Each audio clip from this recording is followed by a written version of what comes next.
Parfait. Merci de nous accorder cette interview du coup. Je voulais savoir si tu pouvais te présenter en seulement 30 secondes. Tout d'abord, merci de m'avoir invité pour cette petite interview. Alors moi, je m'appelle Léo Ponce, j'ai 27 ans, je suis réalisateur, court-métrage, long-métrage, puisque là, je travaille actuellement sur mon prochain film qui sera un long-métrage. J'ai commencé quand j'étais ado, quand j'avais 16 ans. Et voilà, j'ai toujours continué à faire des films et c'est ma passion et je ferai en sorte d'en faire, je fais en sorte d'essayer d'en faire mon métier. Ok. Du coup, tu es originaire du Cantal. Mhm. Je voulais savoir qu'est-ce qui t'avait poussé à choisir ce métier? Moi, j'ai toujours aimé les films, j'ai toujours aimé le cinéma, j'ai toujours regardé les making-of dans les bonus des Ok. DVD. Je me suis toujours intéressé à comment les films sont réalisés, comment les films sont tournés. Et donc, j'ai toujours voulu passer derrière une caméra et commencer à raconter des histoires et à mettre en scène des histoires. Ok. Et du coup, tu as sorti Le Buron, petite série de questions à te poser sur le film. Déjà, est-ce que tu pourrais nous le résumer si, pour quelqu'un qui ne connaît pas le Buron? Alors, Le Buron, c'est un court-métrage de 23 minutes qui se déroule donc dans le Cantal pendant la Seconde Guerre mondiale, dans les montagnes du Cantal. C'est un officier allemand qui se perd donc dans les montagnes du Cantal autour de Salers et qui, une fois la nuit tombée, trouve refuge dans un buron. Et puis une fois qu'il est dans ce buron, il va faire une rencontre, il va lui arriver quelques mésaventures. Voilà, j'en dis pas plus, mais c'est ça un peu le pitch du buron. Ok. Il a fait un peu le tour de France puisqu'il a été au Grand Rex. Mhm, Tu as aussi sorti un format DVD. mhm. Je voulais savoir l'idée du Buron, comment elle était venue et en quelle année, enfin à partir de quelle période tu as commencé à travailler sur ce film? Alors j'ai commencé à travailler sur le bureau en 2019, il me semble. Euh, Moi j'ai toujours aimé les histoires un peu étranges, un peu fantastiques. Ce qui m'a beaucoup inspiré, c'est une vieille série qui a été diffusée en France dans les années 60, qui s'appelle La Quatrième Dimension, avec plein d'histoires courtes d'une vingtaine de minutes, Mm. des histoires avec toujours une chute, et des histoires un peu toujours à la frontière entre la réalité et la fiction. Et je voulais mettre en scène une histoire un peu semblable à à ce genre de choses, mais dans le Cantal. Et donc j'ai cherché comment je pouvais arriver à raconter une histoire fantastique dans le Cantal. Et le lien que j'ai trouvé entre le Cantal et le fantastique, c'est les contes et les légendes du Cantal, puisqu'il y en a beaucoup. Et donc je me suis beaucoup renseigné sur le sujet, j'ai lu beaucoup de bouquins sur le sujet. Et il y a une légende qui m'a particulièrement intéressé, c'est la légende du drac. Le drac, c'était une sorte de diable qui pouvait prendre une apparence humaine et qui traînait dans les montagnes d'Auvergne et qui jouait des tours aux voyageurs qui s'étaient égarés. Et donc à partir de cette légende-là, j'en ai fait donc le Buron. J'ai écrit le Buron et puis en effet ça a pas mal marché en France et même aux États-Unis. Et franchement j'en suis très content puisque c'était beaucoup de boulot, c'est 2 ans de travail Ok. pour un film de 23 minutes. Ok.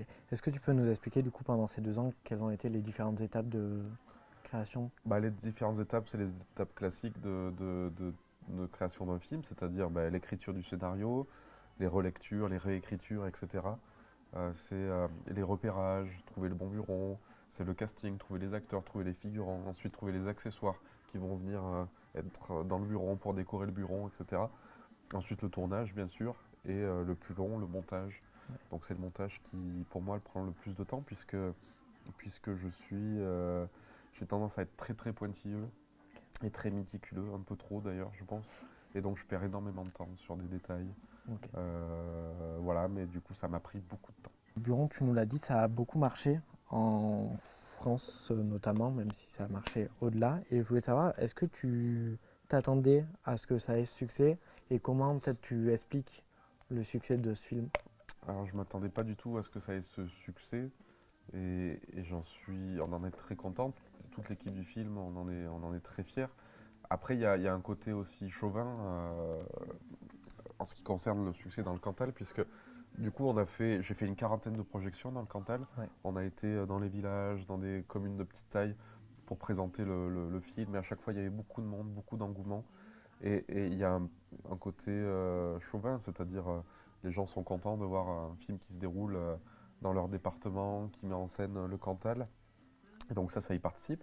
Après, pour le succès en France et aux États-Unis, je ne saurais pas vraiment dire. Je pense que l'histoire a plu, le côté fantastique pendant la Seconde Guerre mondiale, ça a pu plaire aussi. Je sais qu'aux États-Unis, ce qui leur a plu, c'est le côté, tous les paysages, le fait de découvrir le Cantal, justement, qu'ils ne connaissent pas du tout. Et puis aussi, aux États-Unis, ils sont friands de ces histoires fantastiques, ces thrillers. Et donc, ça a bien fonctionné. Là. Est-ce que l'équipe du Buron, tu avais déjà travaillé avec eux avant ou tu les as recrutés un peu parce qu'en plus, du coup, tu nous as dit que tu l'avais attaqué en 2019, Uh-huh. c'est la période Covid. Oui. Du coup, ça a dû aussi impacter un peu ce processus de création. Et pour retrouver ton équipe, comment tu Alors, as fait? mon équipe, en ce qui concerne notamment les figurants, c'est des amis, c'est des gens du Cantal que je connais, qui ont déjà été dans mes précédents films, donc là, il n'y a pas de problème. Les comédiens, le comédien principal, Antoine Thomé, j'avais déjà travaillé avec lui sur beaucoup de mes précédentes réalisations. Et, euh, et après, au niveau de l'équipe technique, elle est quand même très réduite. Euh, on était trois. Donc il y avait Sacha Matelet qui était l'ingé son qui s'occupait de tout ce qui concernait le son et Lucas Mestralet qui m'aidait au niveau de la caméra et de la mise en scène et de l'éclairage. Mais c'est une équipe très réduite et moi j'ai toujours tourné avec des équipes très réduites. Et d'ailleurs c'est la première fois que je tournais avec une équipe aussi conséquente puisque d'habitude j'ai toujours été tout seul en fait. Ok. Et donc là j'ai essayé de m'entourer un peu plus mais je sais que pour mes futures réalisations il faudra que je m'entoure beaucoup plus puisque ça demande quand même beaucoup de travail et on ne peut pas tout faire. On ne peut pas être à la fois à la caméra, à la fois diriger les acteurs, c'est très compliqué. Voilà, mais après, au niveau de l'équipe, il n'y a pas eu de problème. Le Covid, malheureusement. Alors, heureusement, le tournage du film s'est fait juste avant le confinement. Ok. Et ensuite, j'ai passé mon confinement, mes confinements à Enfin, faire le le montage. montage. Donc, ça m'a bien aidé en quelque sorte. Ok. Et du coup, le montage, tu n'avais pas de monteur, tu l'as fait toi-même. Tu as aussi fait le métier de monteur en plus de Mhm. celui de réalisateur. Oui, C'est ça? c'est moi qui fais le montage. Oui. Ok. Pour ce qui est du Buron, je pense qu'on peut s'arrêter là. Mhm. Je voulais savoir, est-ce qu'il y a d'autres courts-métrages ou projets que tu as effectués avant ou même après le Buron dont tu aimerais un peu nous parler?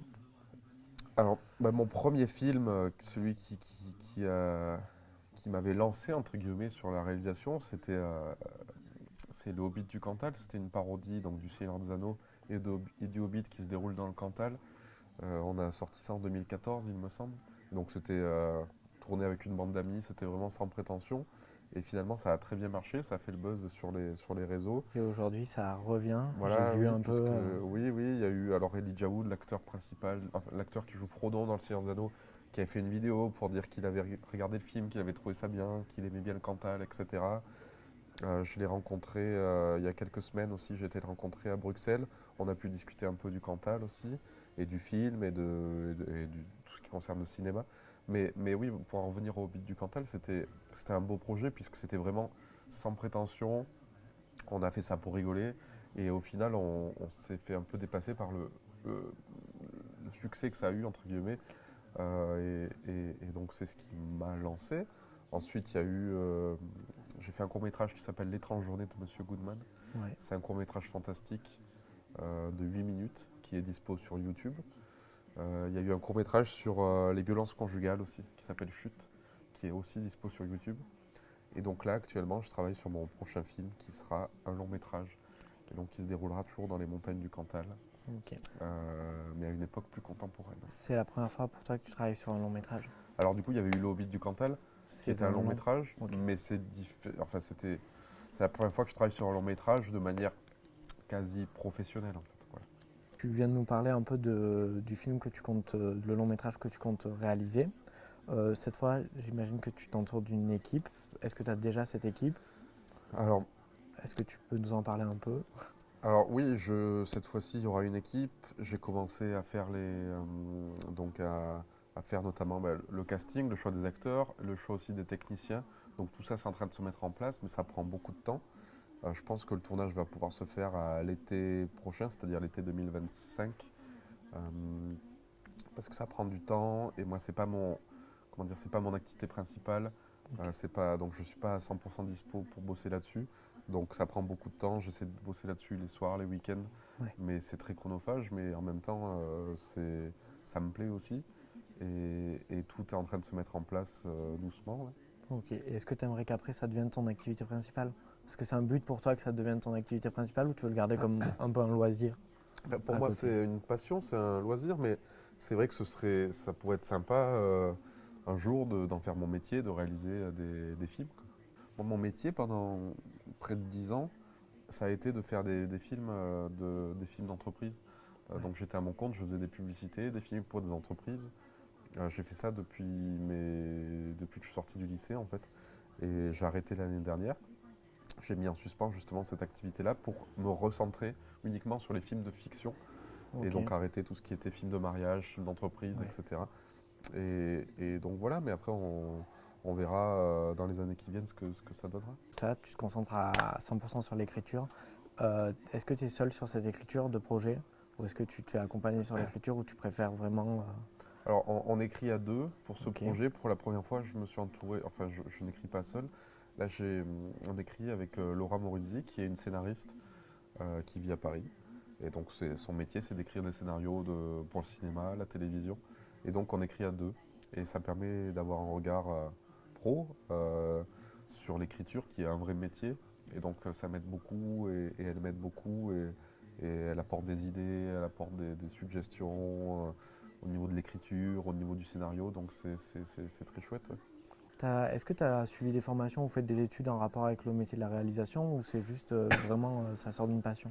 Non, j'ai pas eu de formation là-dedans. J'ai eu une formation en communication, mais pas Ok, en vidéo, ni en cinéma, ni quoi que ce soit. Donc, ok. je suis autodidacte.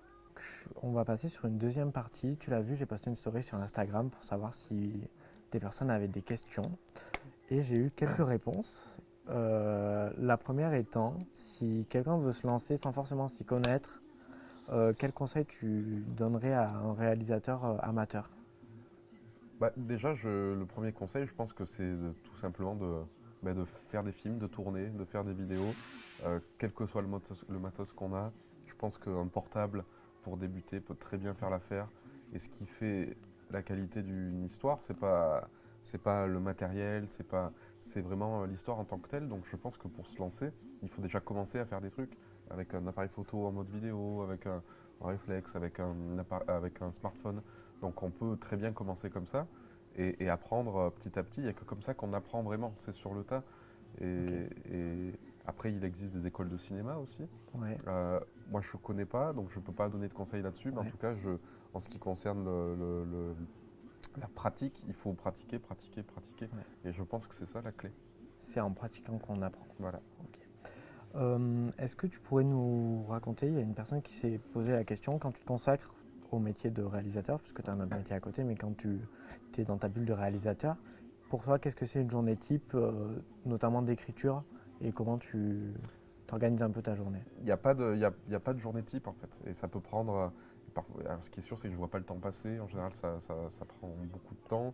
Et il y a aussi tout le travail qui va avec, c'est-à-dire le casting, appeler les acteurs, caler l'agenda aussi, puisqu'on est en train de commencer à regarder l'agenda des uns et des autres pour l'été prochain et voir quels jours, quelles semaines seraient les mieux pour tourner, etc. Donc ça prend beaucoup de temps. Donc il y a plein de petites tâches annexes, repérer les lieux de tournage, etc. Et donc il n'y a pas de journée type, en fait, ça n'existe pas, c'est vraiment en fonction Ok. des tâches en cours. Ton scénario, est-ce que actuellement, tu sens que tu es bientôt arrivé à la fin de son écriture, ou tu te situes où à peu près? Le Est-ce que scénario, il est terminé là. il est Il est terminé? terminé Ok. depuis quelques semaines, donc il est bouclé. Et voilà, il n'y a plus qu'à Il n'y maintenant. aura plus de modifications. Mm. Ok. Et est-ce que vous avez peut-être déjà un producteur du coup ou enfin, Alors justement, là, moi, depuis que le scénario est terminé, j'ai attaqué la recherche de producteurs. ok, Donc j'ai contacté des sociétés de production, des producteurs pour présenter mon projet. J'ai fait un dossier de présentation qui m'a demandé beaucoup de travail aussi, ouais, beaucoup de temps. Et donc j'ai eu des premiers rendez-vous. Enfin voilà, ok, ça commence à se goupiller. parfait.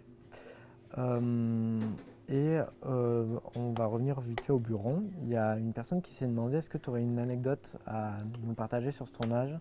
Après le bureau, c'était des conditions assez difficiles puisque c'était l'hiver. Ok. Il faisait très froid et on était du coup dans un bureau dans la montagne. Il n'y avait pas de chauffage bien sûr. Et donc tout le monde, on tournait de nuit. Tout le monde était fatigué, il faisait très froid. Et je me souviens que le soir, le premier soir de tournage, on a terminé vers 3 heures du matin, me semble-t-il. Donc les acteurs sont retournés dans leur gîte et moi je suis rentré sur Aurillac pour aller dormir quelques heures chez moi puisque le tournage reprenait le lendemain matin. Et je me souviens que sur le trajet, il devait être 4 heures du matin et je me suis fait arrêter par les gendarmes vers Aurillac avant d'arriver à Aurillac. Et les gendarmes m'ont demandé, ils m'ont demandé ce que je faisais là à 4 heures du matin. Ils ont demandé à voir ce qu'il y avait dans mon coffre. Sauf que dans mon coffre, il y avait plusieurs uniformes de soldats allemands et des armes, des fausses armes. Enfin, il y avait tout ça, et puis des croix gammées aussi, Ouais. enfin voilà, tout ce qui concernait le tournage, bien sûr. Et du coup, j'étais un peu paniqué, je leur disais, mais je vais vous expliquer, c'est pas ce que vous croyez. Et donc, ils ont pris un peu peur en voyant mon coffre, et j'ai fini par leur faire comprendre que non, non, je fais un film, c'est le matos pour le tournage, etc. Et heureusement, voilà, il y avait un des gendarmes qui me connaissait, qui connaissait une précédente réalisation et qui a pu, voilà, ça Ok. s'est arrangé, Ça mais s'est bien passé. c'était assez rigolo après coup. Ben, merci Merci beaucoup, beaucoup. merci Merci pour de nous l'invitation. avoir accordé cette interview. Il n'y a pas de problème. Pour finir, est-ce que tu pourrais nous faire un clap à une des deux caméras pour conclure l'interview?